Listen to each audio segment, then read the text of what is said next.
Barriers to listening. What are the perceptual barriers? Let's see. Frames of reference. In a class or in a meeting, different people come from different backgrounds, from different situations.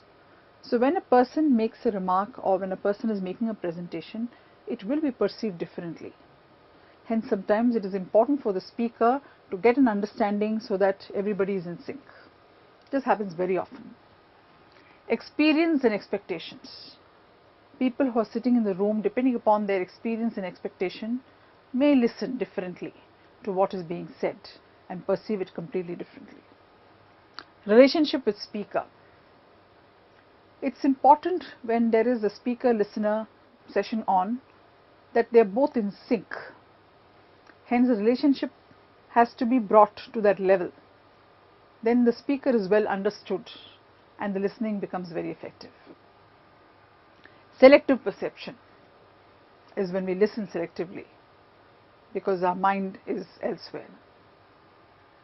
Speaker-related barriers. The speaker may speak too fast or too slow. If somebody is too fast, then the person who are listening may not be able to get all the words and hence may not be in sync and they may stop listening.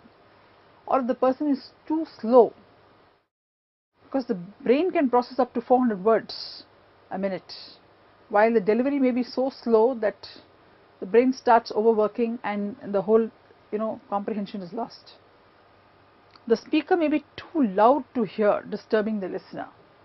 These are things which can disturb the listening process, because here we are talking about absorbing what is being said, comprehending and then storing it. A few speakers do not use pauses in their speech. Hence, meanings may change and it may not be, even the listening process, the pauses will not happen and hence the understanding may not be perfect. The speaker would be too active or inactive. When they move around a lot or when they don't move at all, both have their negative implications. The speaker may discuss the topic either down the head or above the head. Sometimes topics may be so tough that they may not understand, which is below or above the understanding levels of the listeners. So, it could be a problem. Speakers may use a medium of expression which is unfamiliar to the listener. Idioms or phrases which may not be familiar for others should not be used normally in a speech process, because in that case the comprehension will not happen and hence the listening process will get affected. Listener related barriers. What are they? Uninterested listeners. When you are addressing a class, I'm sure the teacher faces that day in and day out that there are few who are not interested in listening. Their priority may be something different for that day. I know it all attitude. Oh, what is she going to tell me? Don't I know this already? Rejecting persons. I don't want to listen to whatever she says. That could be an attitude. Mental state of listener. Has had a very bad time at home, has come over and is not able to listen to what you're trying to say. Ambiguous purpose. The purpose is not learning in a class. He may be having a different purpose altogether and hence he may not be listening. Rejecting a subject. I hate maths. I don't want to listen to anything being said about mathematics. Criticizing physical appearance or delivery.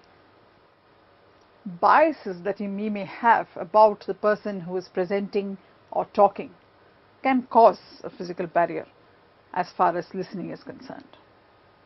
Avoiding difficult listening.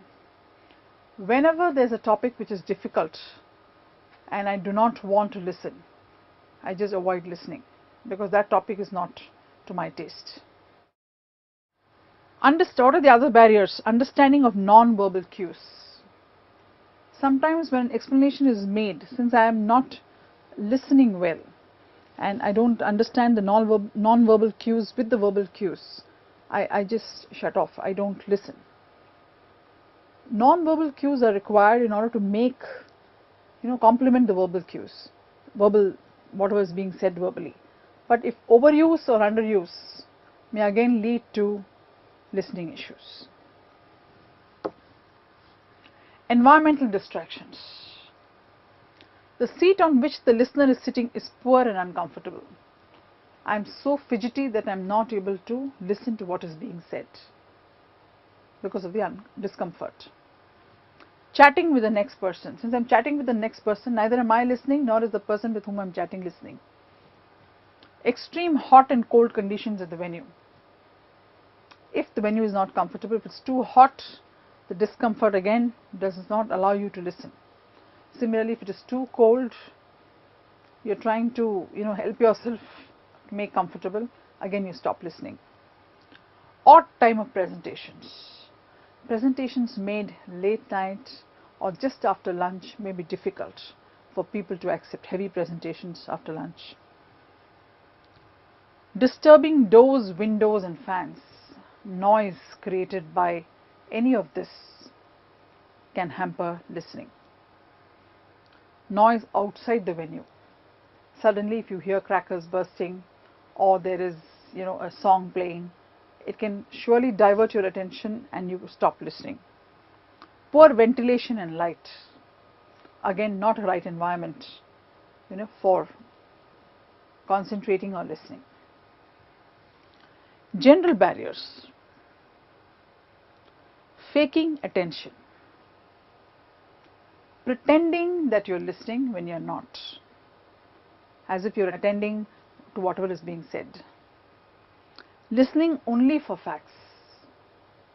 I've decided that I'm only going to take down some important things being said, though the presentation's purpose is not that.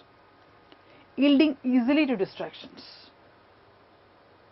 If somebody is saying something, or if there is a noise here, or if somebody's pen falls on the floor, I'm distracted because I'm not actively listening.